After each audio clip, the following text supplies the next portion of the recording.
After the end of the world, the burnt one woke from a deep slumber, broken, deaf, and blinded.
A spark had once again been lit. It was told that for the being who kept fire in their heart, all darkness would vanish. Nevertheless, this long night seemed endless and fraught with perils.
What were they thinking? That thing was meant to remain dead.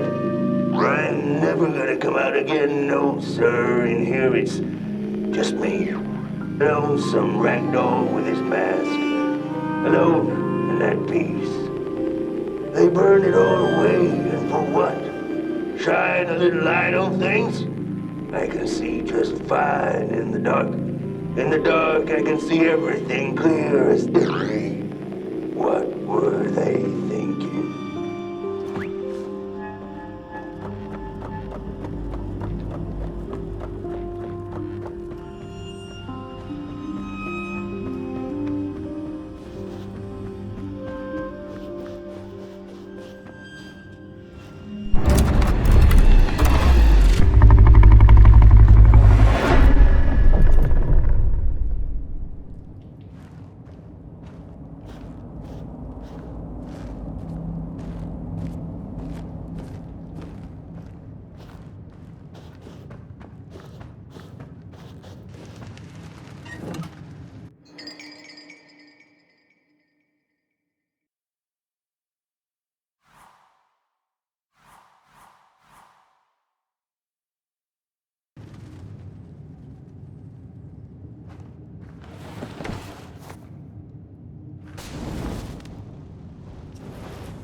Focus on the eye and close your eyes to make things clear.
In the midst of darkness, lo and behold, a friendship kindled. The fire that spread with it seemed so small against the vast night sky, small and flickering, but defiant.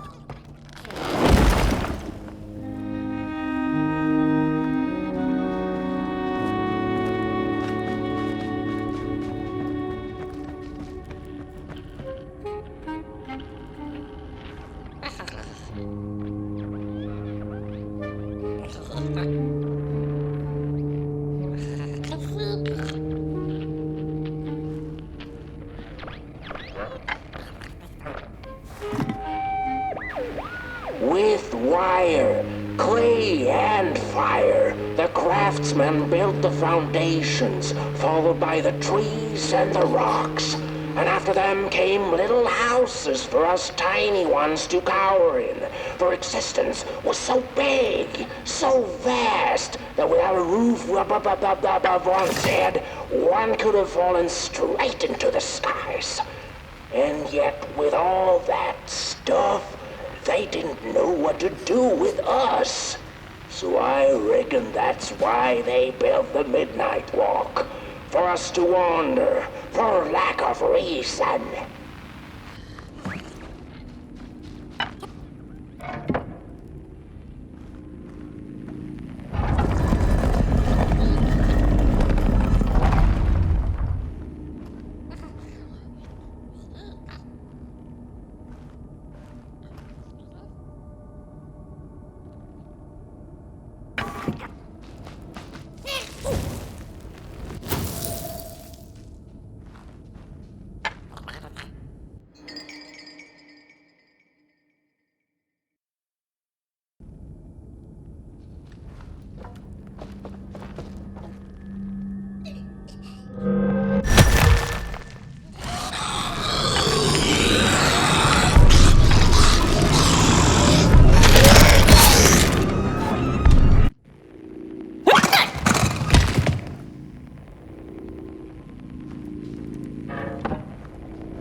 flowers eat fire, it's true they do, but most of all they feed on you. Don't you know? Howdy do. Didn't you hear? They eat you too. Fire, fire, aye, it's true.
And so it was that the burnt one and a small flame took a wander down the midnight walk.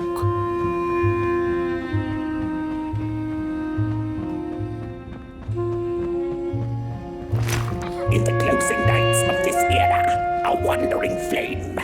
How rare, a little pot boy. This is already the end. Your pot boy, the last ember of the work table that was.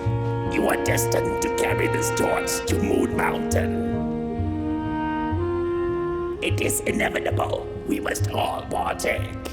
Your purpose burnt into clay. Your pot boy must spread his fire. Walk now. Spread your fire. Walk, walk, walk.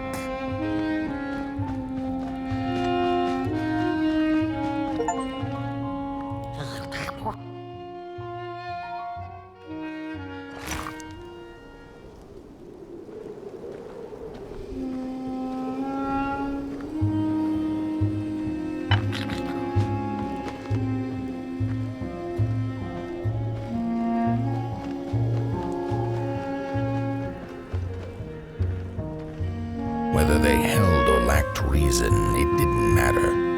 When times were dark and winds blew cold, there wasn't much left to do, and it was quite enough to simply put one foot in front of the other.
She came back one day from a long while of rock-picking under the gnarly trees.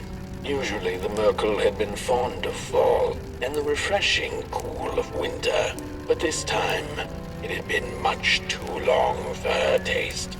Even the sun seemed tired, and she had all the rocks she needed, so she decided to treat herself to a long nap.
Close your eyes. Listen. They sense you. They feel you. That's so beautiful.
Hey, I'd almost forgotten how it felt.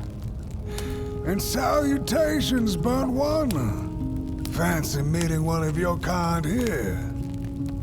You're the caretaker of this little firecracker? I reckon you must be headed for Moon Mountain. Am I right?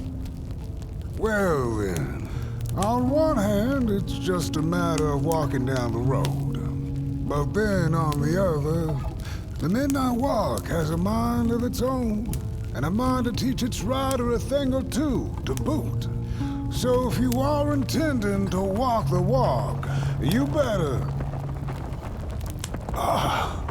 Howsy! Didn't see you there. So glad to see you back on the move.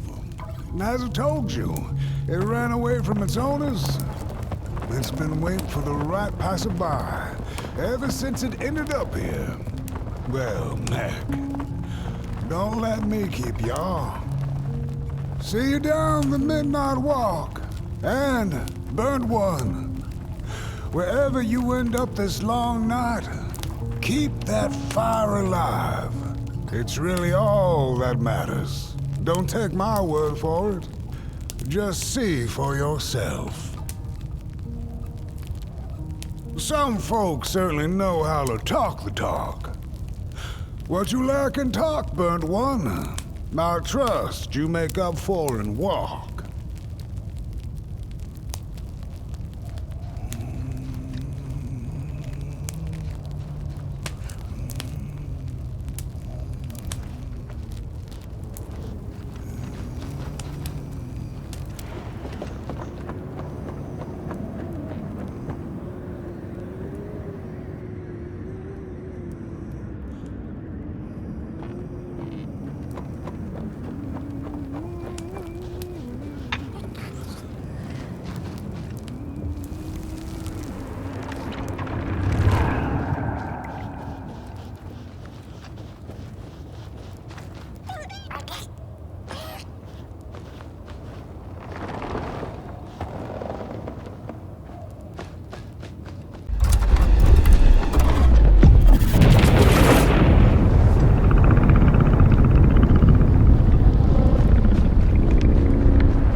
possibilities. The dark itself is the key. All it needs is a little spark, and I get what I need.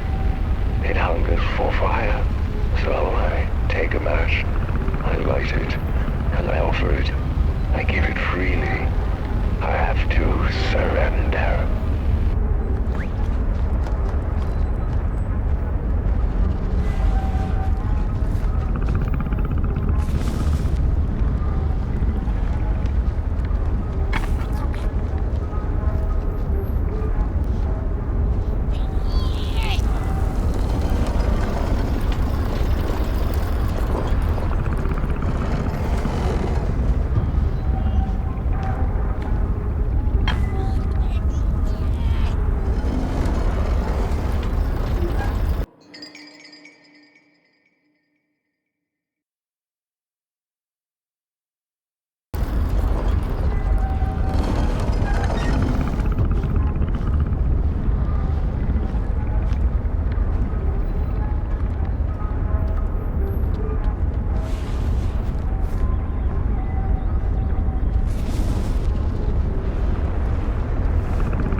Don't venture into the swamp under the moon, they cautioned.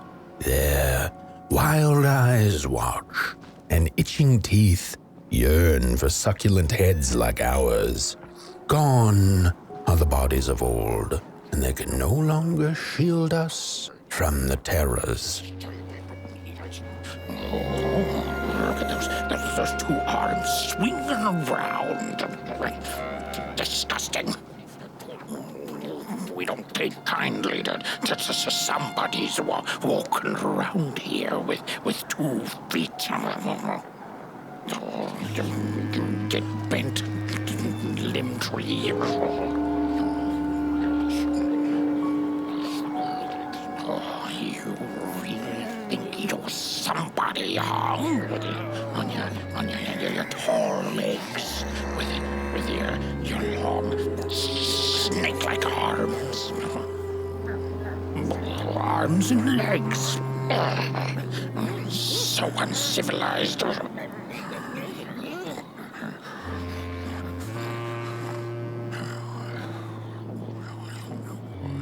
Look at those 2 arms swinging around. Disgusting. Get bent, limb tree.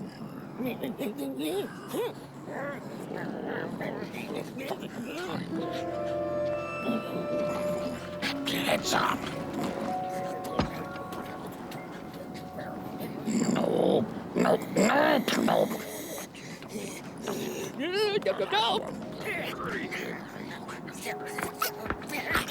up.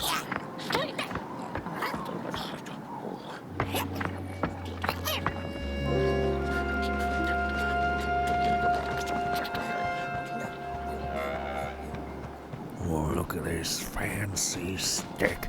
It's my favorite stick in the whole wide world. It's the best one in my collection. I got no better stick than this stick. Can't believe I found this stick. No, my stick! Give it back! No! Oh, my stick! My favorite stick! Oh.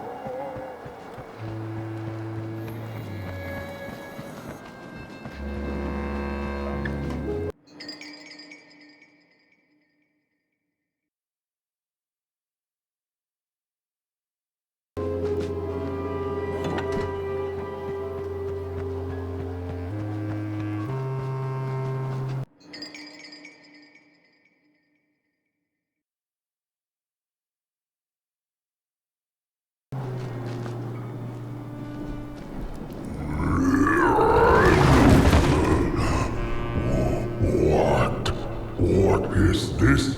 A somebody approaches Nobodyville?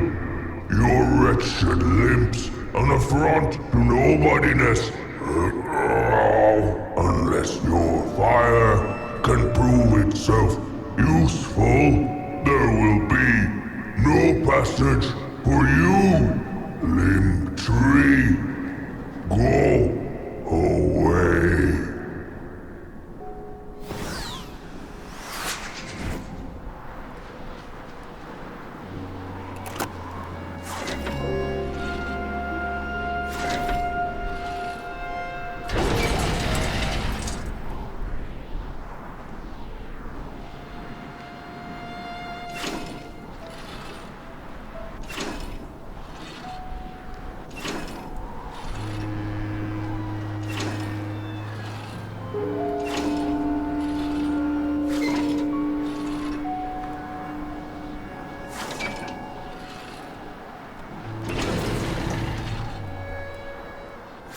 If you light them all, then maybe.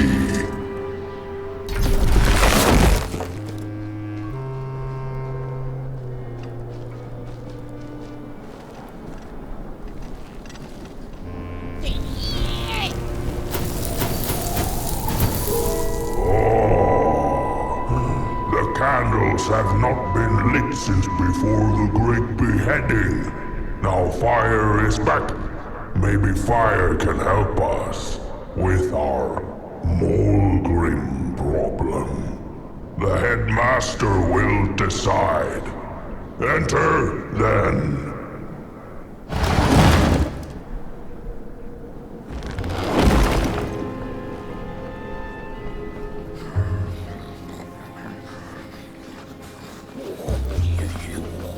You get out of here. It was foretold. The return of the bodies. Arms and legs. So uncivilized. No, don't touch me, you limb tree.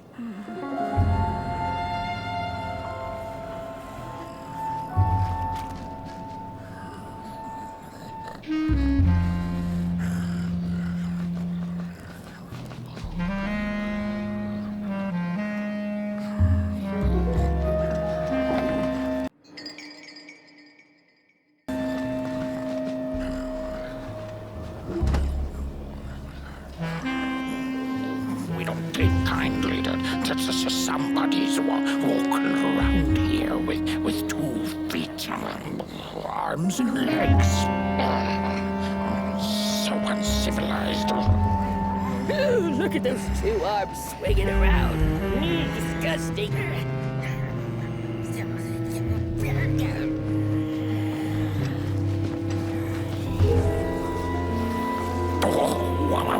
What do you think you're doing here? You can't be here. You shouldn't be. Why are you here? Here to set us on fire? Well, you can't. We are too many. You can't burn all of us. We would defeat you. Defeat you easily. What are you doing? Stop doing whatever it is you're trying to do. You pick up your little fire devil and go away. This is Nobodyville.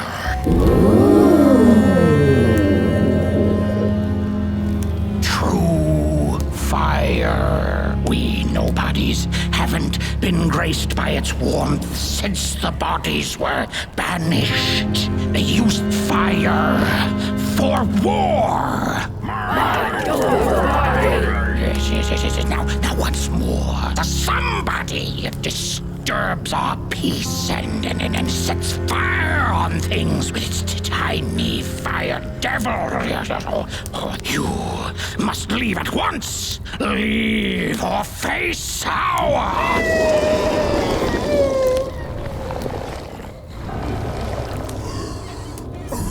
It's the Molgrim!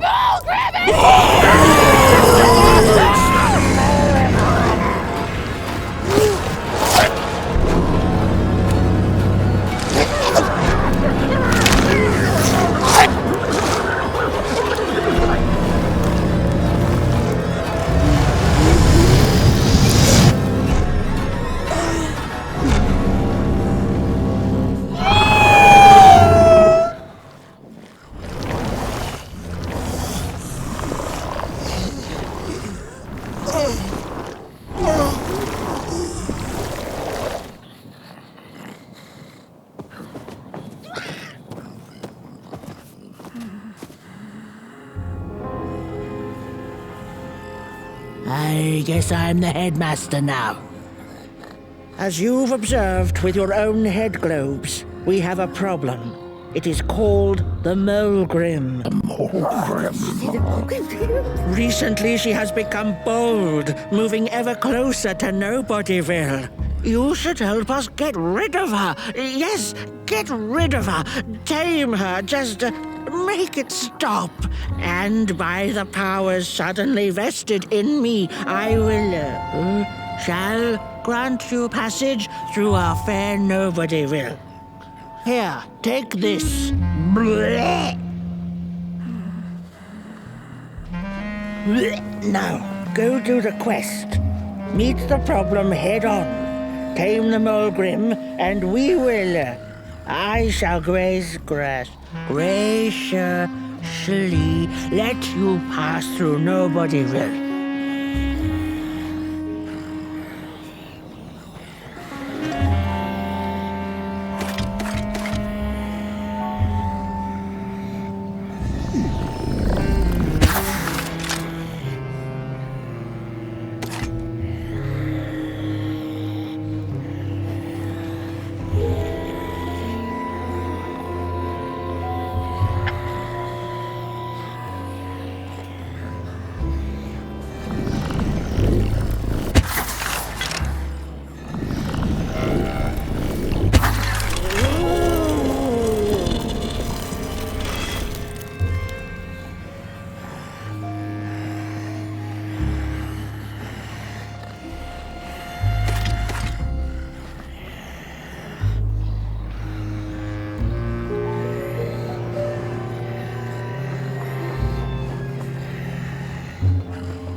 Mind over body! Mind over body!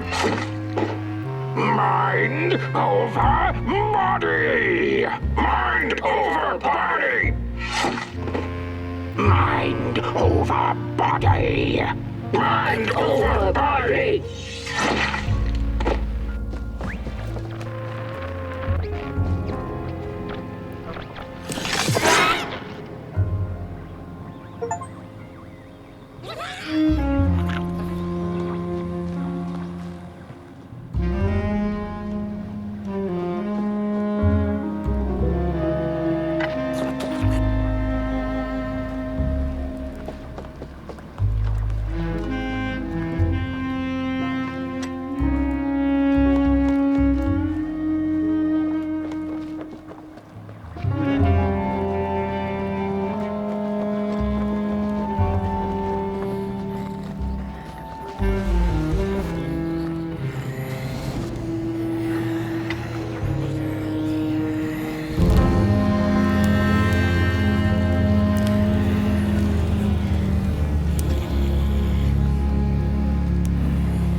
mushrooms whisper of a new bird in down. They tell us her nest lies beyond the cold, cold moon. And she came here to witness tragedies. She feeds on these tales you see, sucking their fire dry like marrow from a bone. Her eyes are on us now. Like a vulture she waits, knowing that we somebodies are about to tear each other apart.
When a sinkhole devours your fire, give it up or dive in after it. An old swamp saying.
Another old swamp saying went, when dealing with a troubled and troublesome Molgrim, do not light a fire beneath her, but help her build one from within.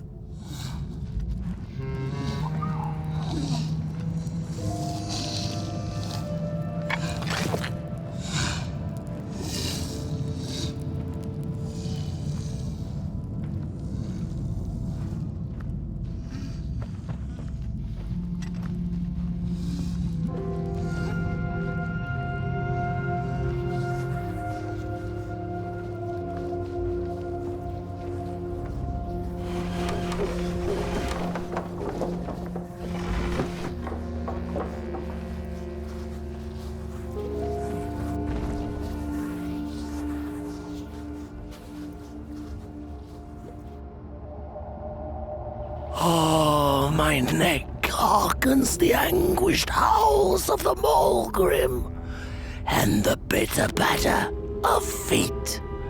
A somebody and its flame, albeit a small one. 'Tis enough, perhaps. The Molgrim's precious shards, they must be returned to her lair, to her cauldron. Only then may the cleansing fire burn.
Body stands their approach over the mountain vein and violent. We ragdolls observe, we record, and we mimic. Their faces wear masks they do not know. What the sordid yearning hides behind. The sands will tell. We put on a mask, we perform, and we put on a show.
Hands up! Ready! Up! Break with your boots! Take with your hand! Full of fire! The fire is ours! Take the charge! Take...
Good evening. Or is it morning or afternoon? Hard to tell without a sun, isn't it? No, it is most certainly night, or moonbirds hooting wouldn't make sense at all. Speaking of sense, will you help an old bird find some in this story? Fire up these dusty murals in the right order, and you will receive a present, a little gift, yes. Bring the fire to the story.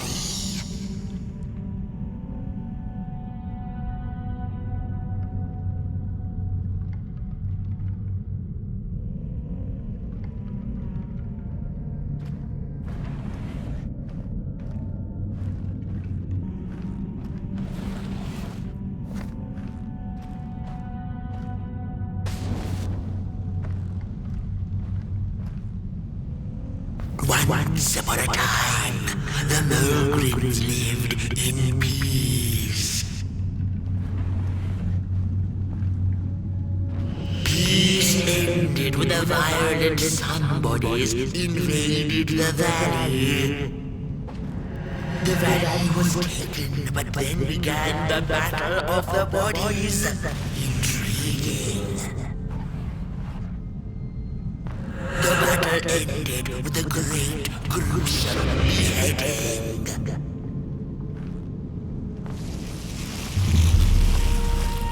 For time immemorial, the Molgrims had lived in the valley in peace, sharing good eatings and howlings around their fire, which they had inherited from the skies.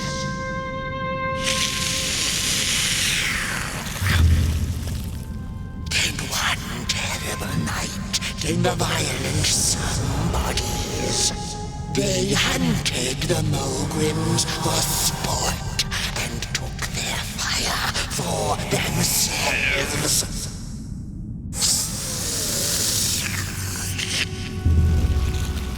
But the somebodies knew not what they were dealing with, for as soon as they held the fire in their grubby hands, they began to fight one another with it.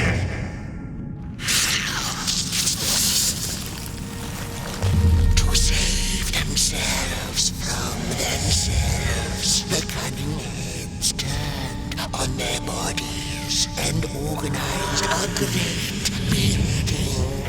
And so it was that somebodies became nobodies, and the bodies were exiled. A time of peace would ensue, or so the headlings thought. The last living Molgrim had been biding her time, and saw now an opportunity to return and take bloody vengeance upon the heads, who were now left defenseless without their bodies.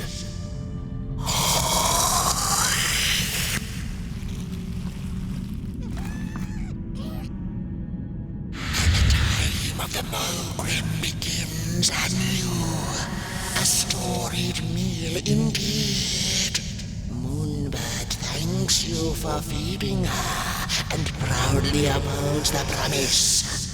A gift. A shard from the Molgrim's own cauldron. It looked so shiny in the moonlight. Moonbird simply had to take it.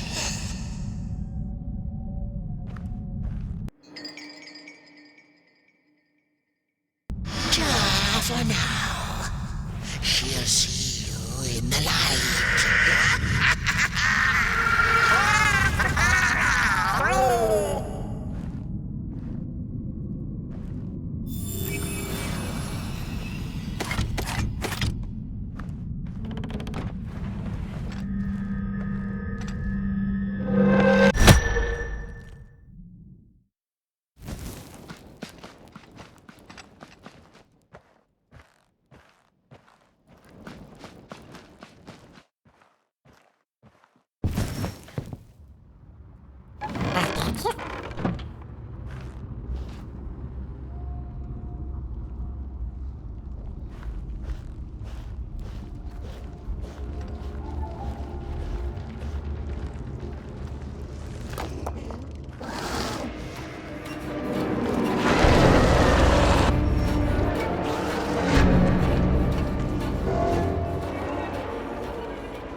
don't eat me!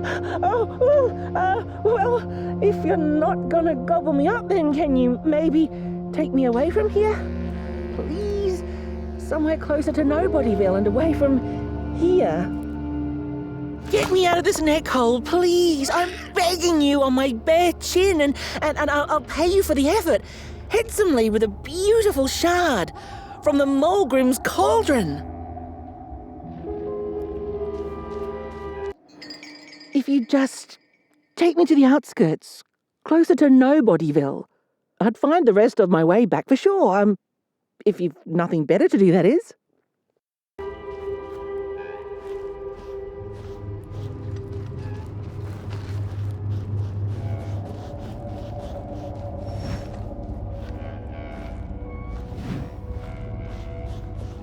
Look out!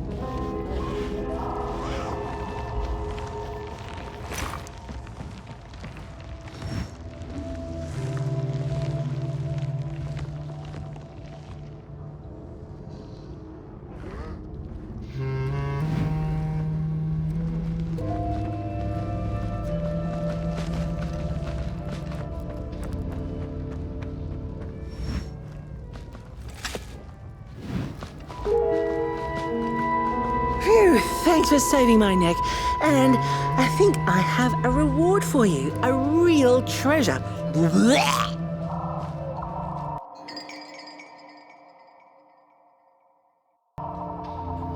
There you go.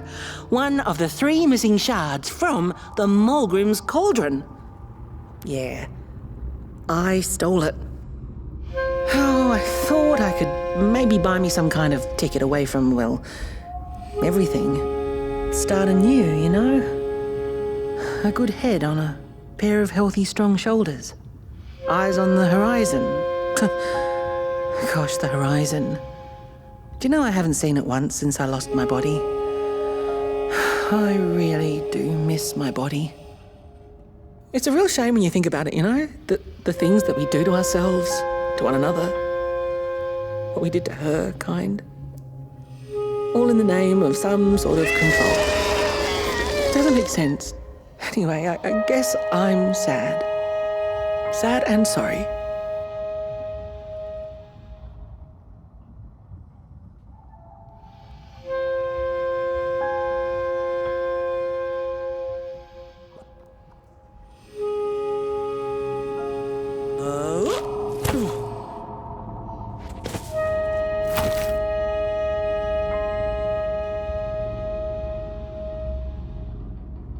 Hey, thanks. You're a great listener.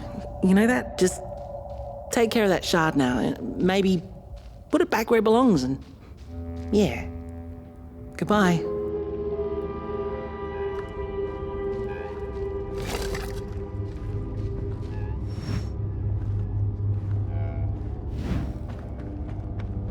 It's easy to lose one's head when everything you love is either gone, broken, or dead.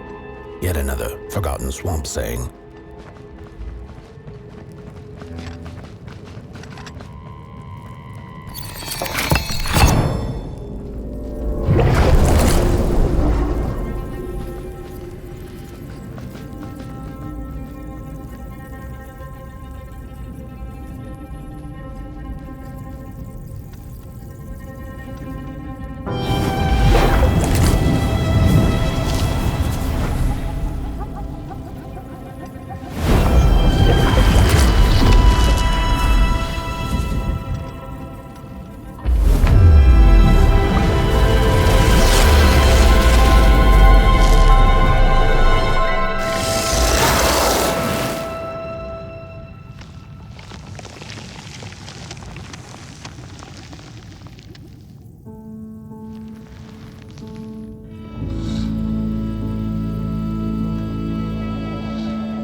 She'd never been much for company until she had met the other one. He had shimmering scales, an appetite for life, and carried a faint scent of rotting leaves she found irresistible. Oh, how they used to laugh at the distant stars, bitterly, together.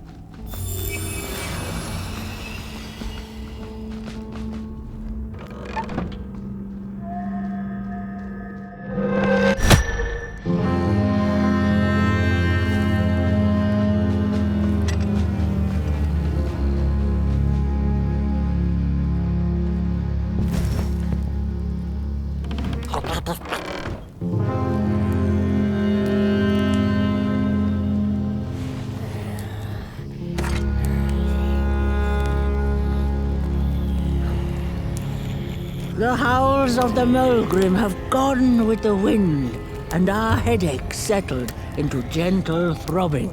Thank you, somebody, for you have not only graciously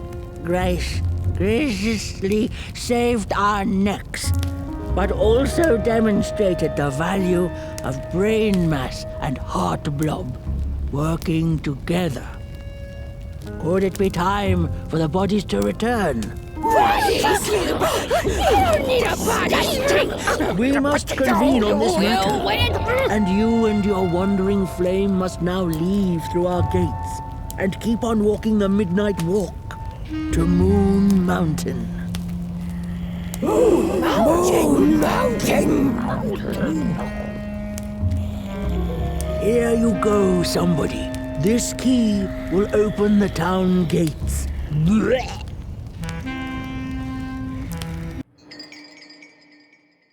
The mountain once again beckons, and the call is answered. Fare thee well, and take good care of your flame. The dark itself is hungry.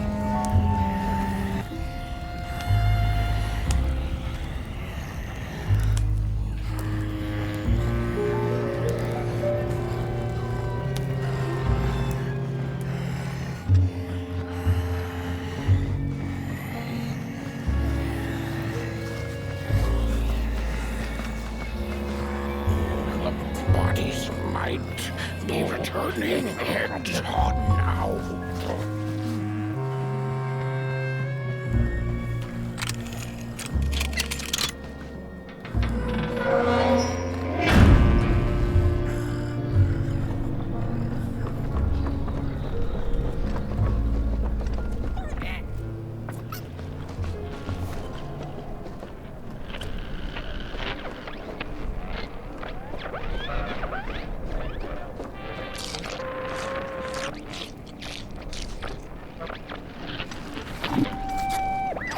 I've had enough.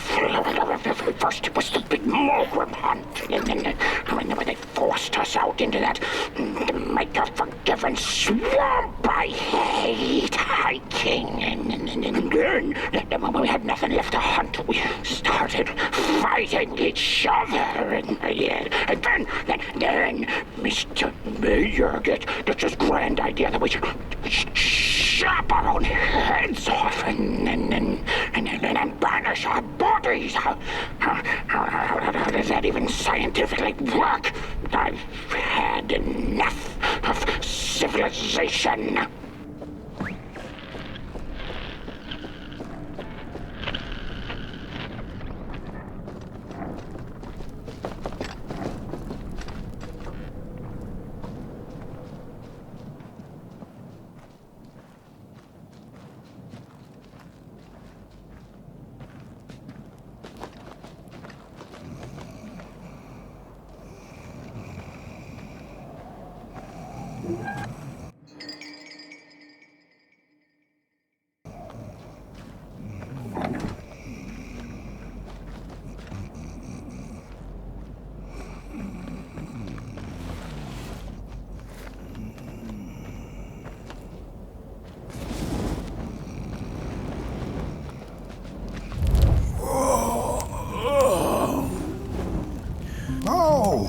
Back from a little swamp detour, huh? Hope the heads didn't give you too much trouble. At least your head looks attached to its shoulders and your friend's is, well, burning. So do not despair. Should you once again lose your way along the midnight walk, you're probably meant to. The body can be a terrible master, but a wonderful servant. Protect the spark. Find its home, won't you? See down the road.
We Molgrims have a special relationship with fire.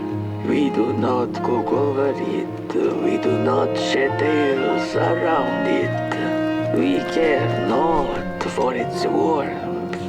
Ours is a different connection entirely. Fire is our window to truth and into the world beyond clay, to which we must return. We are noble beings, bringers of bugs, slime, and mushrooms to help decompose the old and to bring about the new. We are the caretakers of this world, and woe be to those who seek to end us, for they seek to end themselves.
Dreadful was the day when the sun vanished.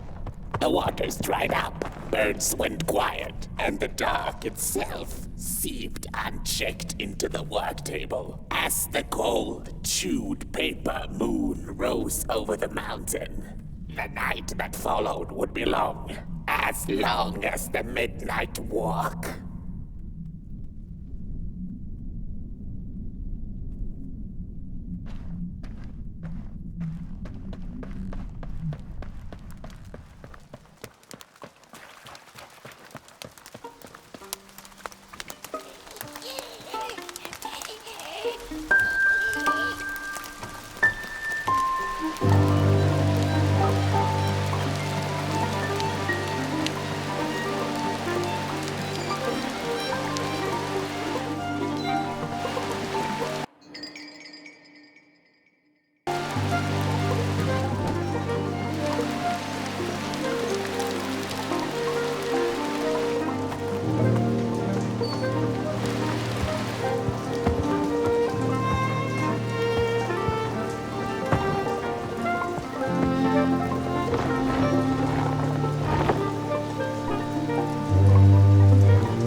Where was the sun? Where its warm rays should have been there was only the vast night sky, not a star on its face. Well, the Merkel mumbled softly to herself, winter was late, so now the sun must be late too. Proud over her sound logic, she went back to her lair to take a complimentary nap.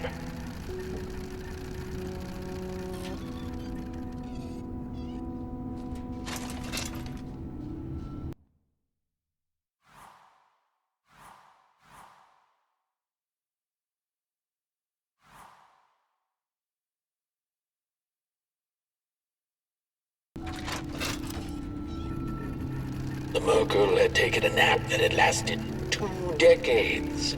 Now that counts as oversleeping even by Merkel standards.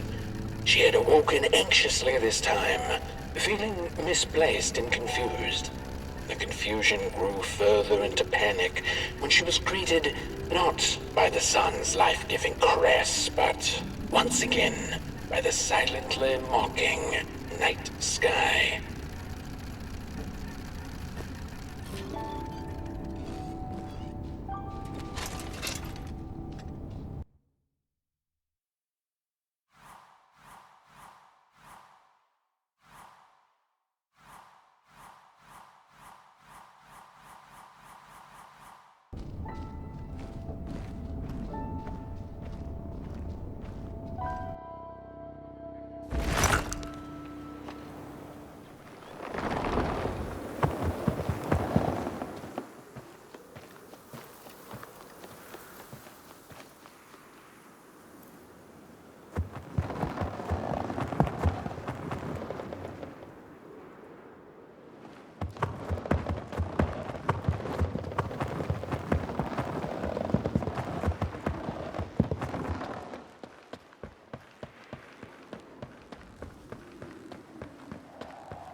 There once was a freezing cat who was looking for shelter when she came across a dark cave. "Step into my abode," offered the dark. "It will warm you if you surrender your wants."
The story goes of a nameless maker who pulled creative spark from the dark itself without giving it fire. With his dark source, he managed to create swaths of land in no time. The dark itself waited for a gift of fire, but the maker just kept on taking. Too busy building his crooked fences and watchtowers, kept his fire locked away in his chest. One day, he decided to create the first people to inhabit and appreciate his creation. It was then that the dark corrupted the maker's clay, guided his greedy hands into creating not people, but the first of the fire-eating crawlers. And they crawled into this world absolutely starving.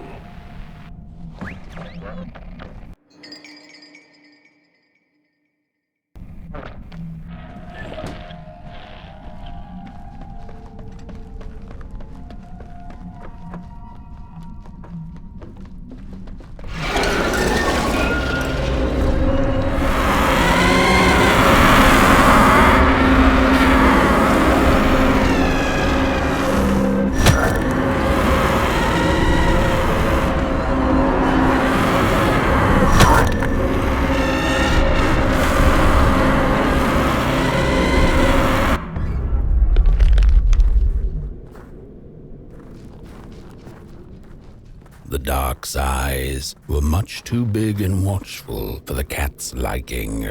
She went on to find warmth somewhere else.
Then the cat saw it.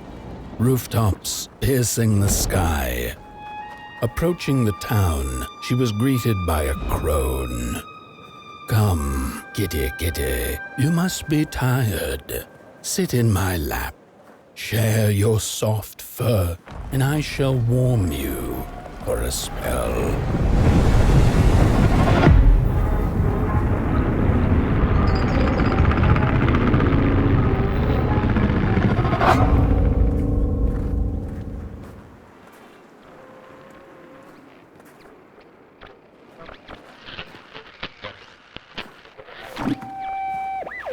Hello, Mother.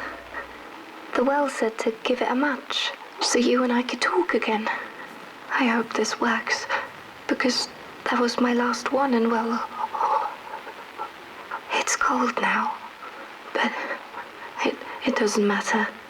We can finally talk after everything. So, how are you? Do they have fire where you are? Not the hellish kind, I hope. Is Father there too? I think you should talk to him again. I know it doesn't seem like it, but I know he loves you still. I love you. Still. I can't feel my hands. I can't feel anything.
Welcome to Coalhaven, newcomer.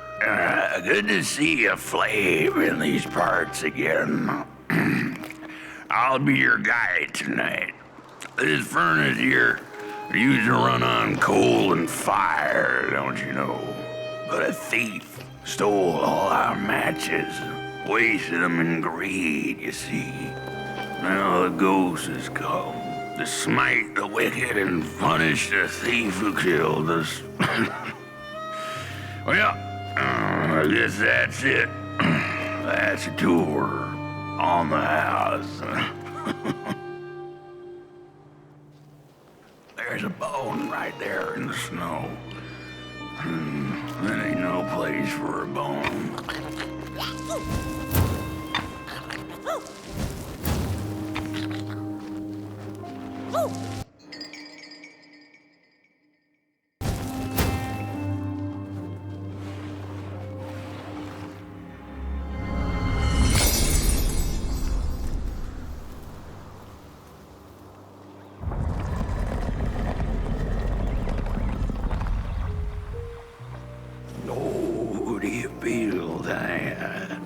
Something's changing. That furnace was the soul of the city.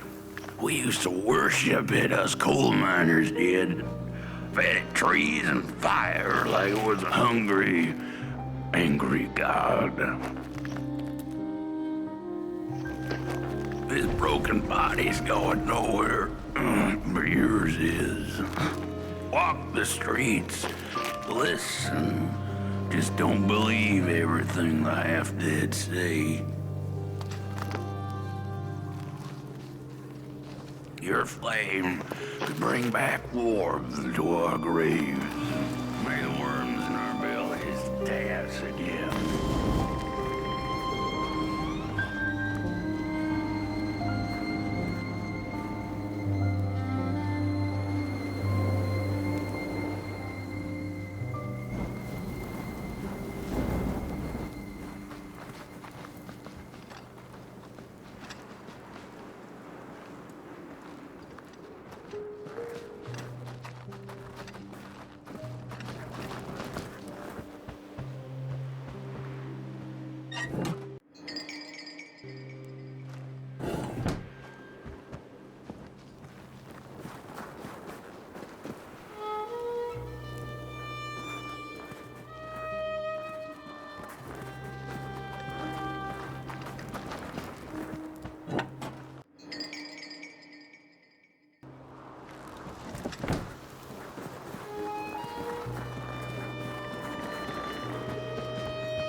The cat didn't like the crone's crude pettings. Her hands tugged at her fur. Now, rest still, the crone said, as she pulled out a crooked knife. The cat was quick and escaped just in time.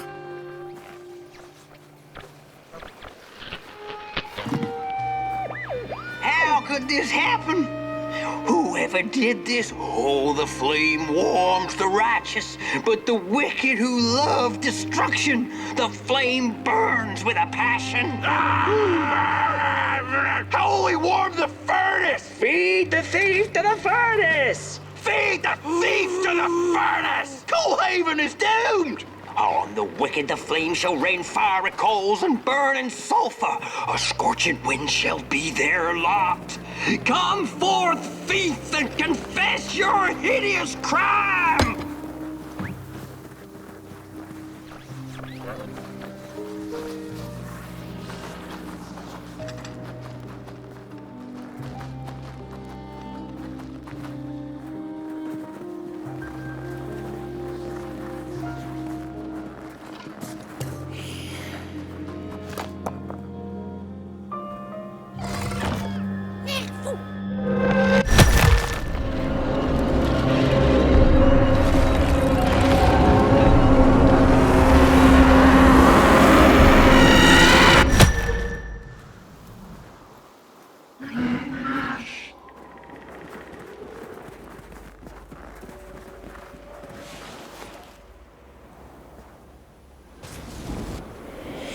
listened for the bone.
See a ghost.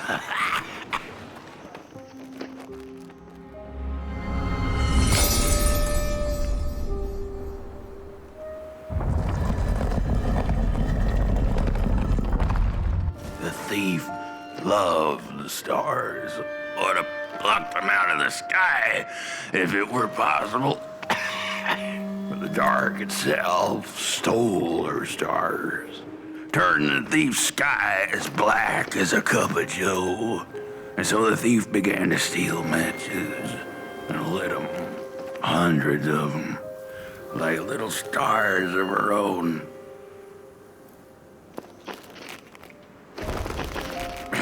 The crooked path to the house on the hill lies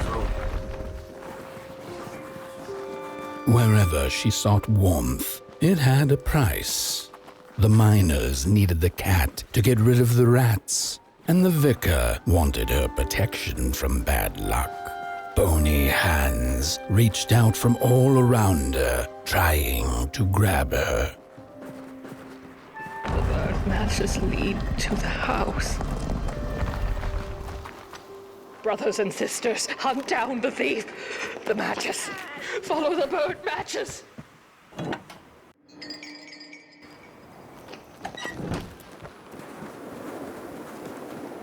The trail of burnt matches. We're running out of matches. You've met your match thief. Your furnace is dead.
It burns! It burns! What's... This isn't my body. The fire, did we snuff it out? Where's... Did I save them? The house. It's ruined. Well, it wasn't supposed to go down that way. They locked the door, threw the key into the woods. Huh. There was so much anger, and now there's nothing. This body is so uncomfortable.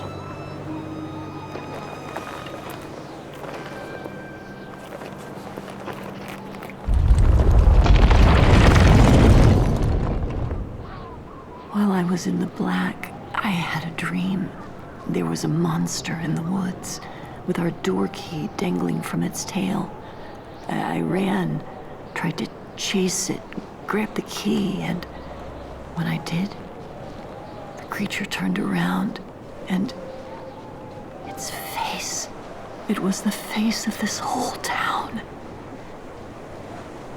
The key, I have to find the key in the woods where the wild things rest.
That's it. That's the key.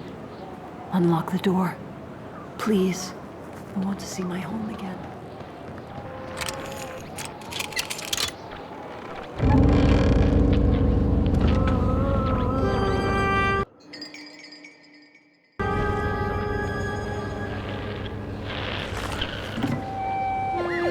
Furnace is getting weak. Council says we're running out of matches. We'll have to harvest more trees then. I don't like it. Losing the forest like this. Not like we have a choice. Mom, Dad! Oh, girl, you startled me. They're coming here. All of them. What's that you're holding? It's just a match.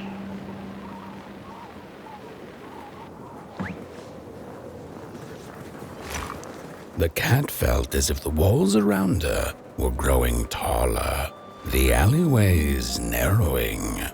Turning a corner, she bumped into a girl sitting in the snow. In her bony little hands, a lit match. "What do you think of my star?" the girl asked. "Isn't it pretty?" On the hill lies open. He hears.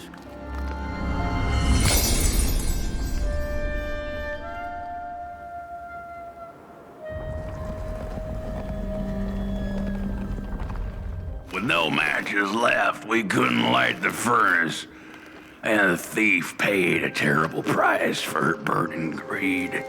As the furnace died, one by one, so did we.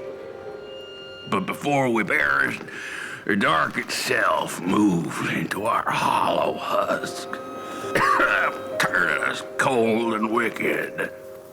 If I had a heart, I'd feel great shame for what we did.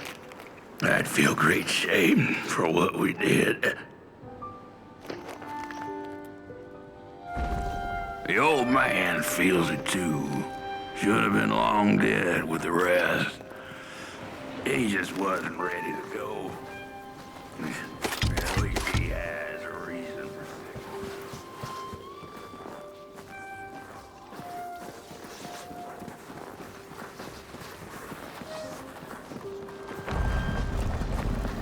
He killed the thief. Old man is the one left. He'll rest for us after we did.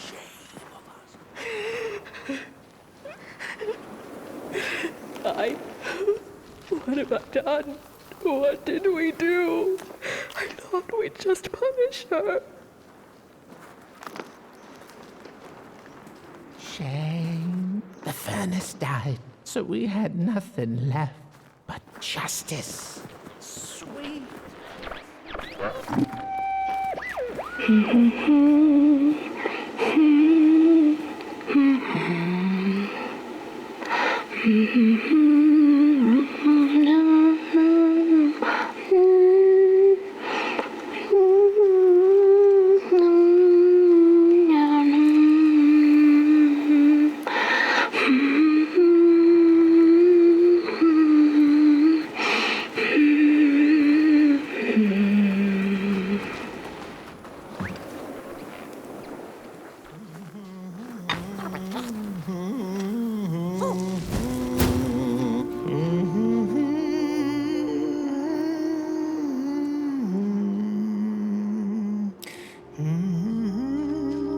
Oh, that voice. What I wouldn't give to hear her sing again. Those sweet, sweet tunes like fallen leaves of the trees that were. Such a waste. Such a shame. I wish I could hear her sing again. Just once. Just once. Oh, I know she stole from us. I know what she did to our town. But she could sing. This town's not much without fire, no. It's even less without song.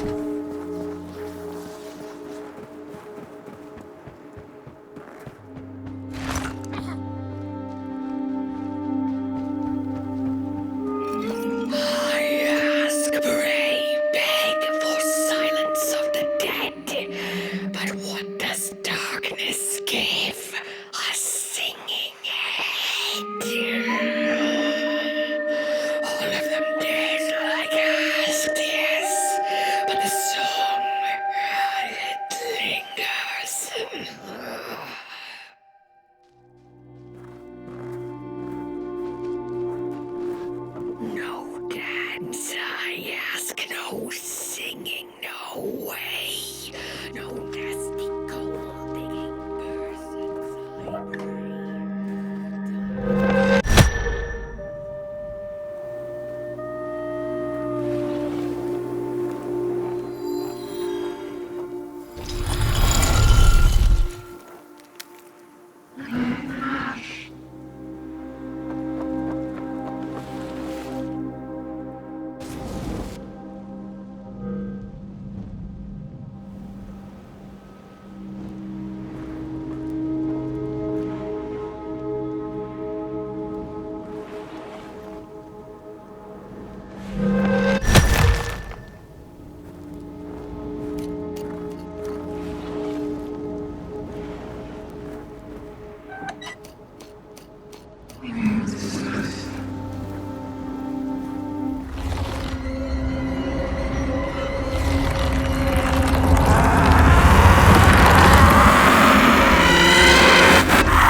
Oh, burnt one. Little flame, you found it.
Little soul, you charming little wanderer, my life's companion and body's guest.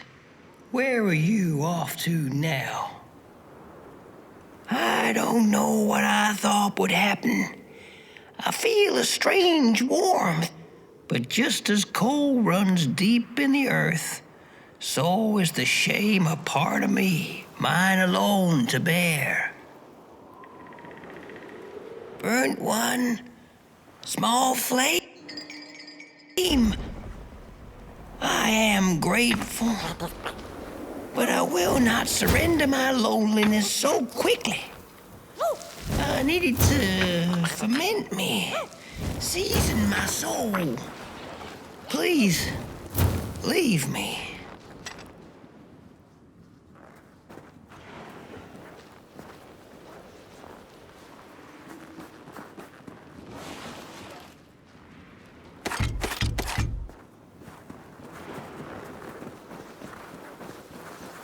The girl offered her burning match, her last star, but the cat could tell she needed it all for herself. Grateful for her unconditional kindness, the cat left her to her ghosts. Matches were plenty, and then there were few. A thief.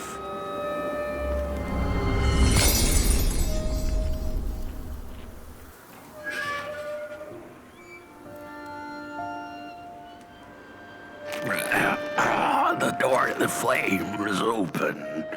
It's already there. You just haven't lit it yet. Now, if you don't mind, a little spark. And just maybe we'll be able to die for real this time. In life, I didn't mind a little loneliness, but this is the worst. The furnace longs to burn once more.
Release me.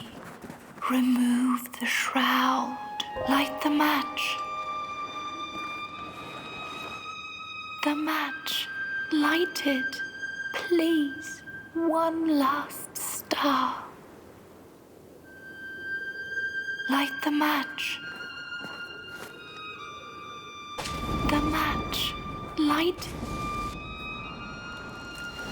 Thank you.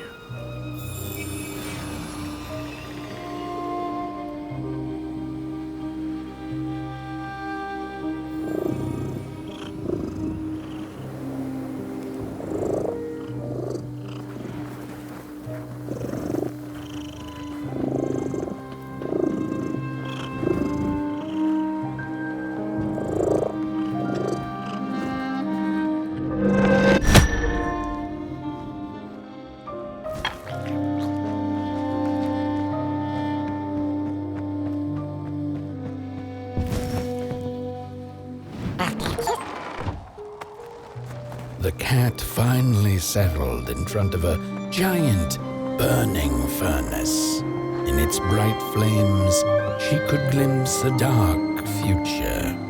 This did not matter to her, for now she was eternally warm and at peace.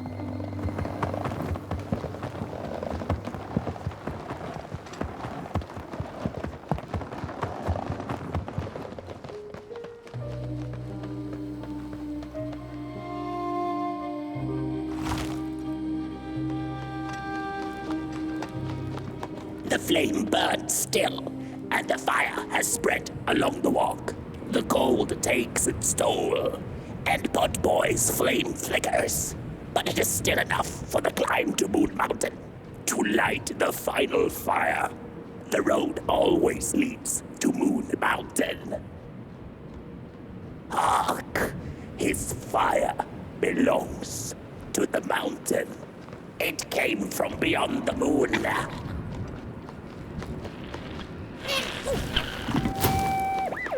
There's a fella who watches over the midnight walk, pointy hat and hollow gaze. He's been around longer than you or I. Some say he was one of the first sculptures to have breath. Some say he's not from around here, but from another maker's work table entirely. Some say he's seen what lies beyond Moon Mountain. But I just think he's lost like the rest of us, and he's waiting for the right one to come along. Waiting for something that'll give him that eureka for his song. He keeps his banjo by his side, but he never plays it. Strange, but he's in no hurry. He's got all the time in the world.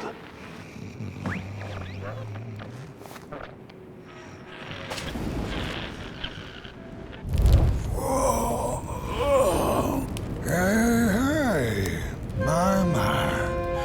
The bird one and its flame approaches. The road's been long, hasn't it? And it just keeps on going, don't it? Why don't you rest here for a spell? Change is in the air. Warm winds coming in from Coalhaven. I trust you're not pushing that little flame of yours too hard. He is mighty, no question about it. But between you and me, he still has a ways to go until Moon Mountain. Ah, heck, it ain't my place to tell you how to tend your flame. I'm sure you'll be fine. You'll be just fine. Ah, to feel at home wherever you walk. How's it? What a friend to have on the road, huh? Now, there's an open door invitation, if I've ever seen one. Go on in, then. Get some rest. I'll keep watch.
boatsman went out into a foggy lake to find peace. Then, out of nowhere, came another boat that bumped into his. He cursed whoever was on the other boat, but when the fog cleared, he discovered that it was, in fact, empty. These sarcophagi are molds, rebirthing the bodies of the burnt one. Failure after failure, they keep coming back. They lie dormant, and then they awake at an appropriate time, hearing tones of dark to perform a task. The taskmaster unknown, doom spelled on the flip side of a coin. Little dolls in a dollhouse made of matches.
Without a little adversity.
far you have come, and on you go, like a moth into the burning light.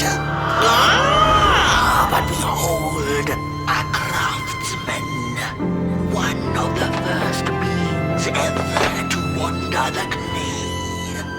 Like you, his heart is ashen, barren, yet ripe for tasty stories.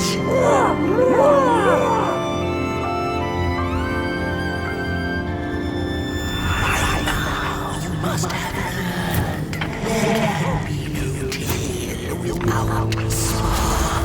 No spark, no path. Light the fuse.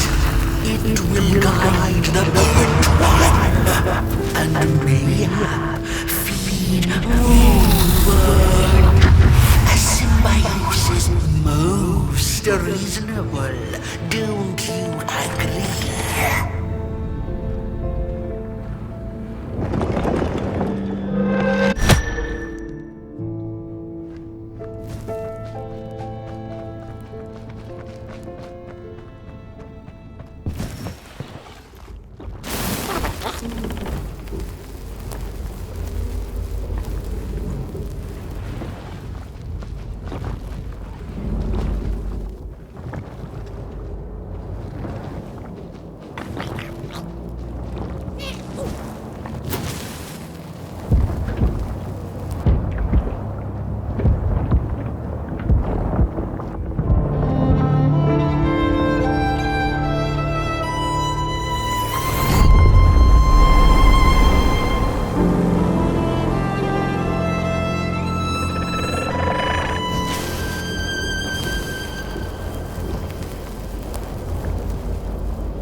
On the menu, close.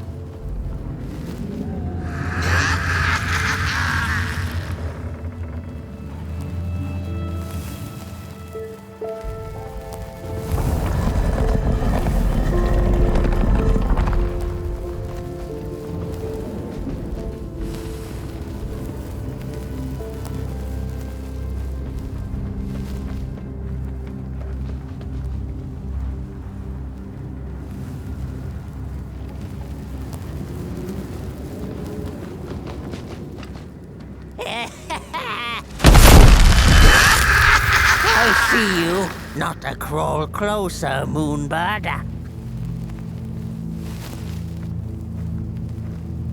Birds of the dark everywhere.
I will rain fire upon your greedy shadow.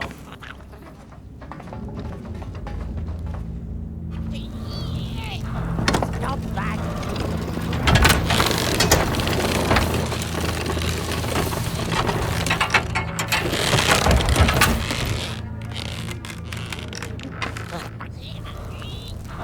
Stop that!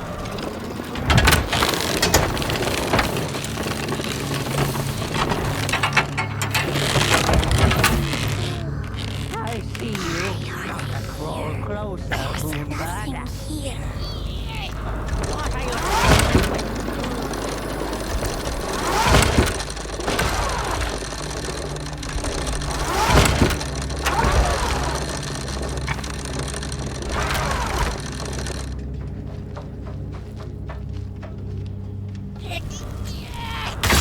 doing back there?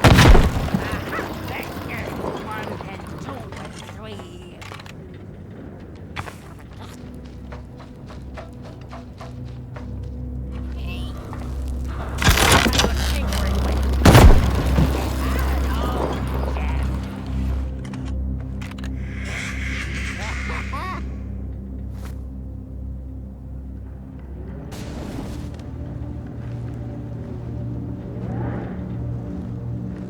Birds of the dark everywhere.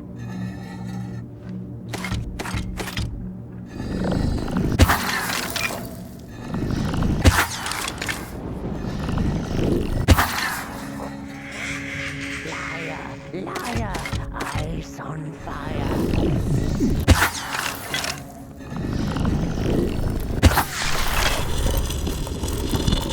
I see you. Not to crawl closer, Moonbird.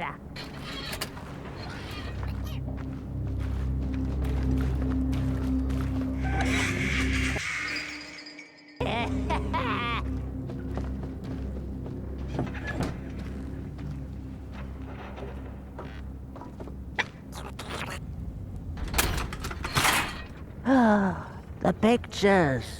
They are moving again. Forbidden. It is forbidden. It is forbidden. Hush, no talking in the theater, fools.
Stories.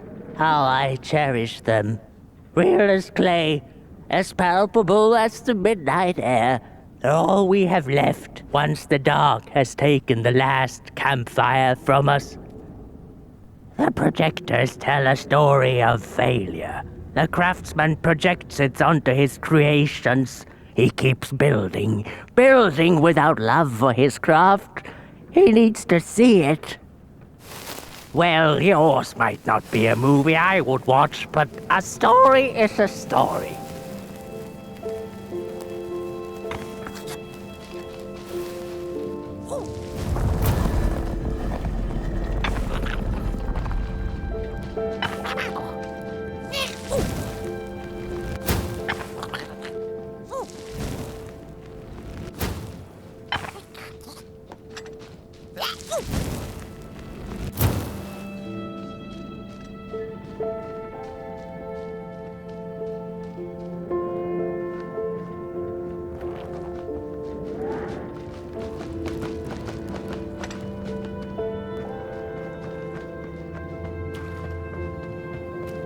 The potter, stuck in the sinking clay in which he had dug so greedily, spoke his final verse. Here was I born, and here I lived. My refuge was the clay, and now the clay has played me false in a most grievous way.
Blind explorers discovered a sleeping beast. Each of them touched it and described it to one another.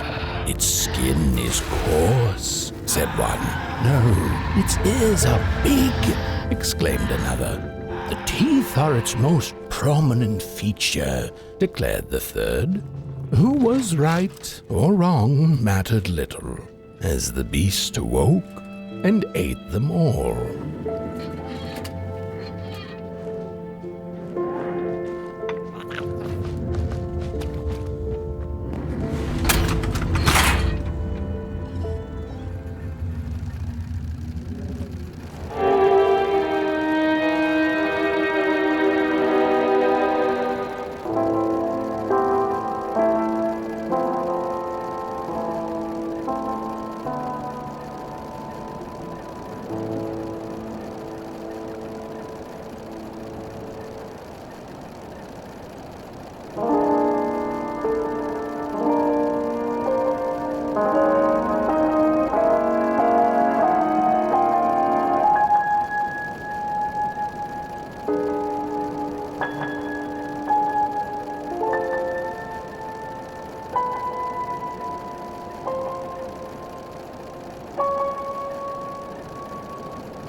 at these sorry reflections of the daughter.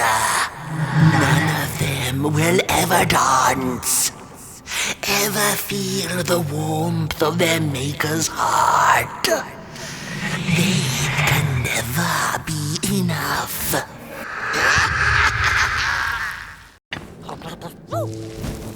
Careful, the dark sees you.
Isn't that just the way? The father hoped the daughter would fill his heart with fire, failing to see that she needed a fire of her own. His princess danced away, and he stayed behind, cemented in his ancient groove. The heart is a bottomless pit, never sated, always craving for more.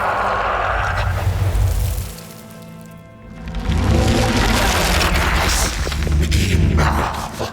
Keep on walking the midnight walk.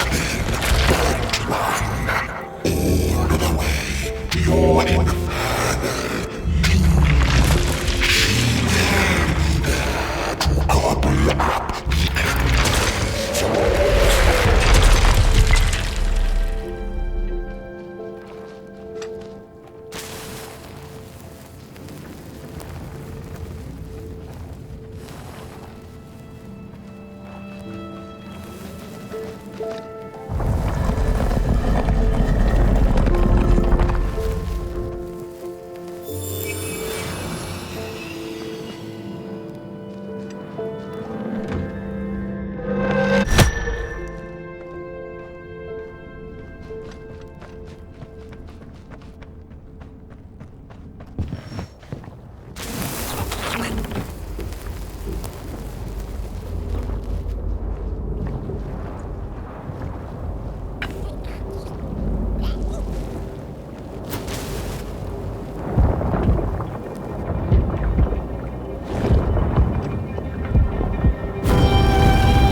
The wanderer asked the craftsman, "How do you make such perfect sculptures?" To which he replied, "Oh, there's nothing to it really. I go into the dark woods. I find the sculpture already waiting inside a tree.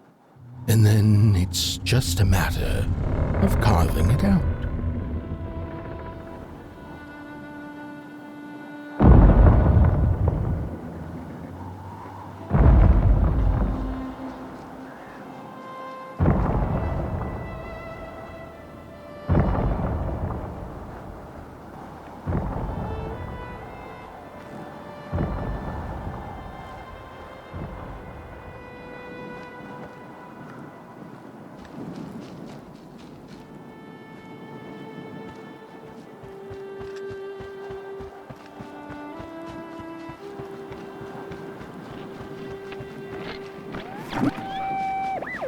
When I was a child, I exchanged letters with a monster in the woods. We were best pals, and we shared all our secrets with each other. One day, my sister told me that the monster wasn't real, that she'd written me all those letters to play a joke on me.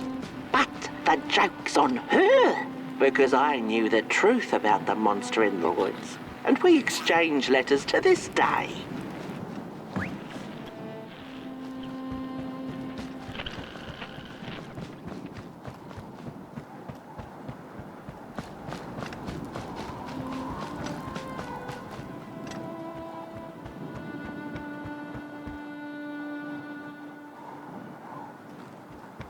Hark!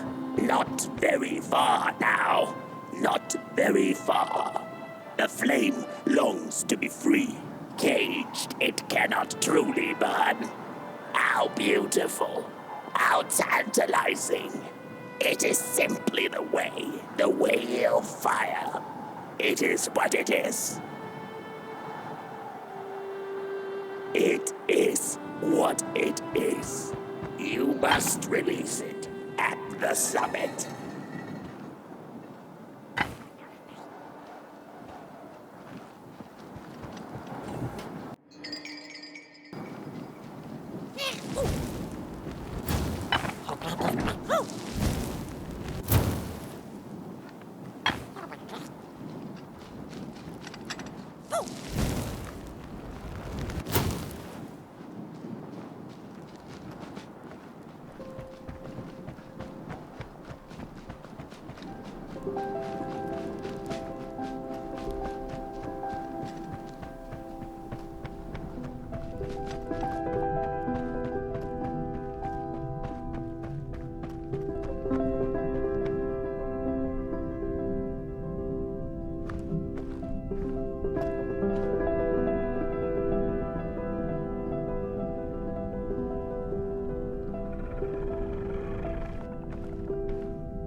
When the nameless maker lost his creation to the dark, he went back to the great drawing board. In his desperation to regain control, he made an attempt to sculpt the face of the dark itself, something he thought he'd glimpsed in his nightmares.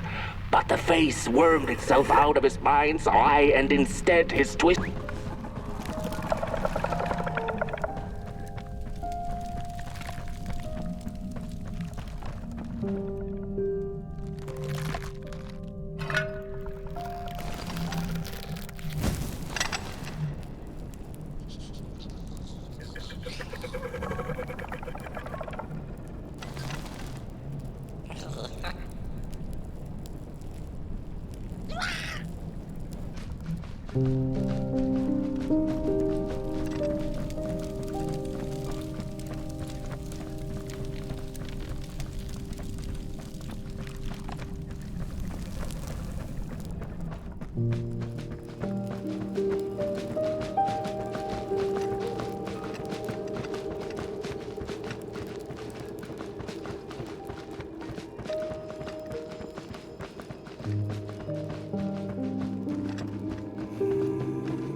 Whoa there!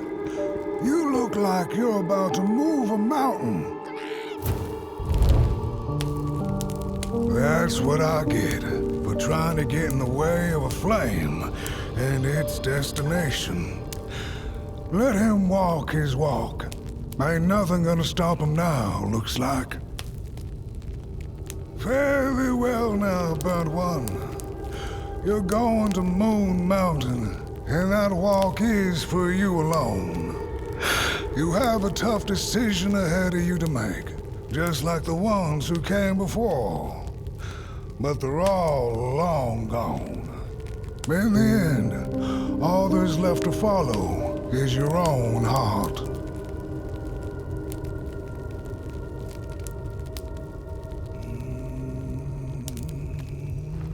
Hurry now.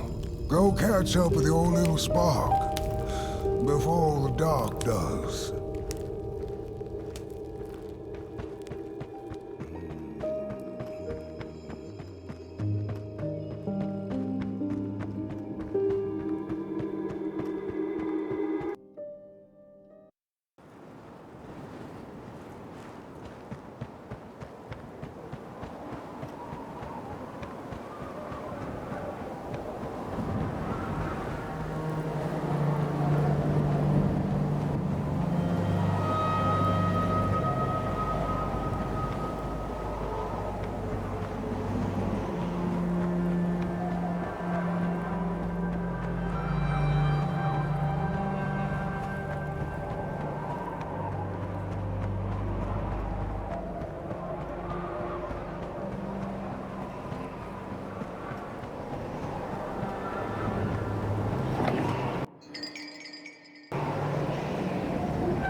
When I was a child, I exchanged letters with a monster in the woods. We were best pals, and we shared all our secrets with each other. One day, my sister told me that the monster wasn't real, that she'd written me all those letters to play a joke on me. But the joke's on her, because I knew the truth about the monster in the woods, and we exchange letters to this day. Oi, you the caretaker of this little fireball? What were you thinking, letting him run off? Don't you know how precious he is? Oh, yes you are. A real sunbeam. Who took the sun away? We Merkles used to ask until it finally ceased to matter. Night skies like these, trouble seems so far away, doesn't it? I mean, isn't this just exactly my point? I used to be afraid of the dark, so much so that I became obsessed with these huge electric lamps left behind by the craftsmen of old. Couldn't pry myself away from them. I'd sleep outdoors and under their blinding radiance. One day, I woke up to the noise of quivering planks and nails. And would you believe it was my own house leaving me? It had gotten so restless it grew a pair of legs, took a name and went on a hike. Housey was its name, bless its soul. Houses have no imagination. But I bet it had a grander adventure than I could ever imagine.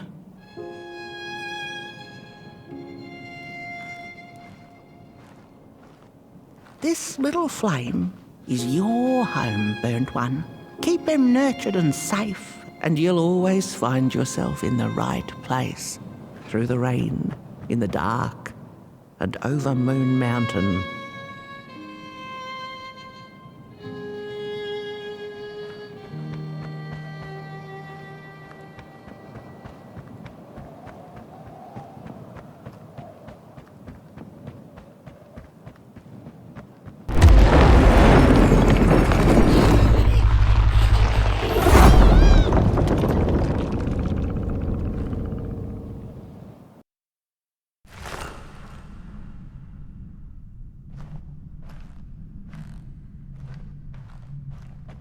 What is the dark? Is it ugly and cruel? Is it a place for monstrosities, for fools lost in the woods? A terrible void where all your nightmares come true.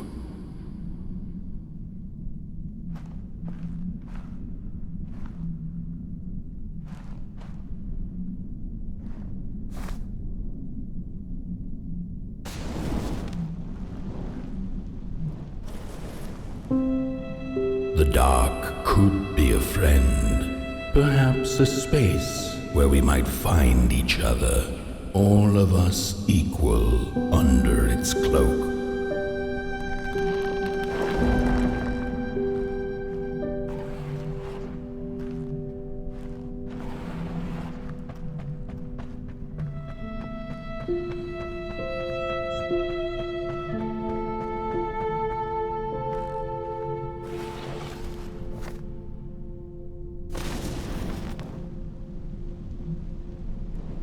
The dark could be an embrace and the release of the old, like taking off a tight shoe, laying bare one's feet, and taking a first step onto a new adventure.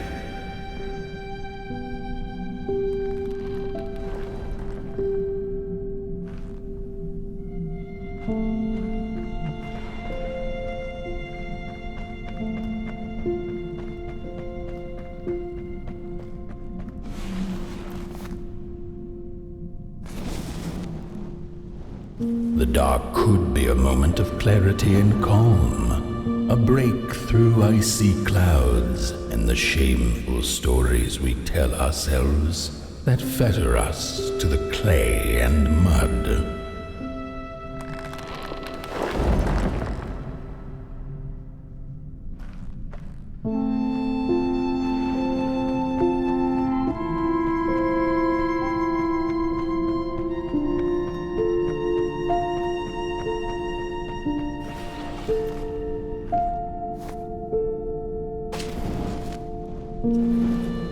The dark could be the space and time that we need to recover from the death of a dream and the quiet promise of new beginnings waiting on the other side of grief.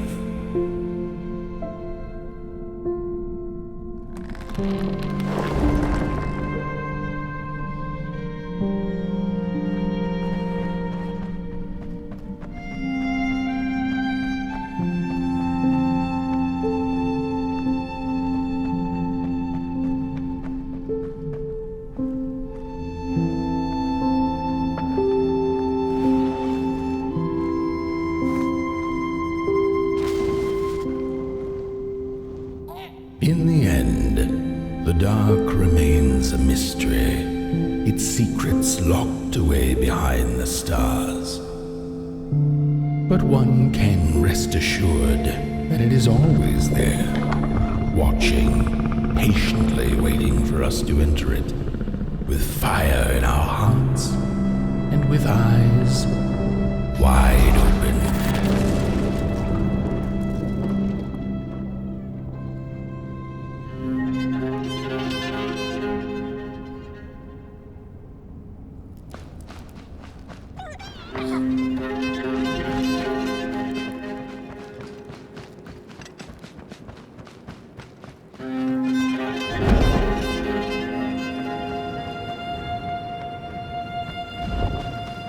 You've arrived.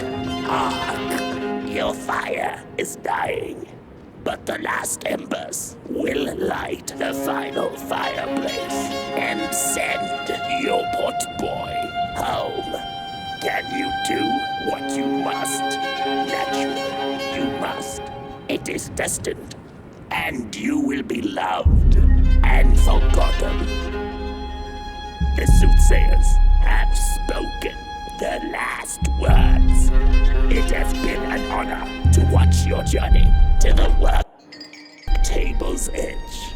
Now go and burn.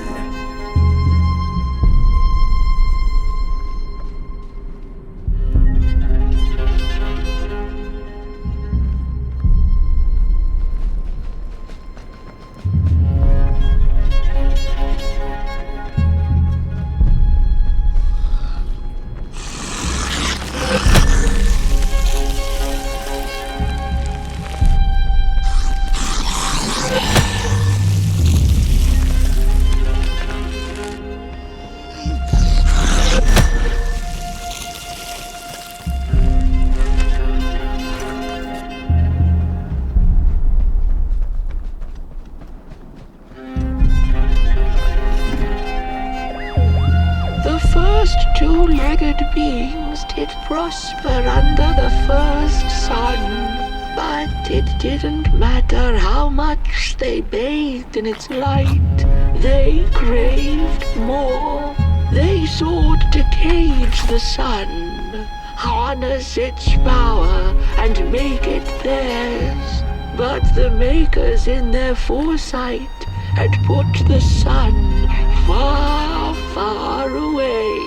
So far that no creature could reach it. That's why, in their desperation, the two-legged ones began to collect matches, lighting them like minuscule suns of their own. But there are only so many matches in this world, and one day they'll run out, and they shall once again look to the sun.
just gone.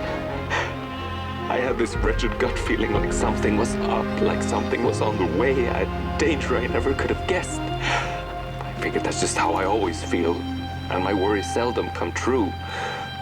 And now here I am, and I have been for some time now, and it just won't come back. I don't think it... While I had it, I didn't know what to do with it, how to care for it, enjoy it. But if I had it again tonight, I'd probably waste it all over again.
Once upon a time, some folk on the other side of this and that had the most strange and beautiful dream.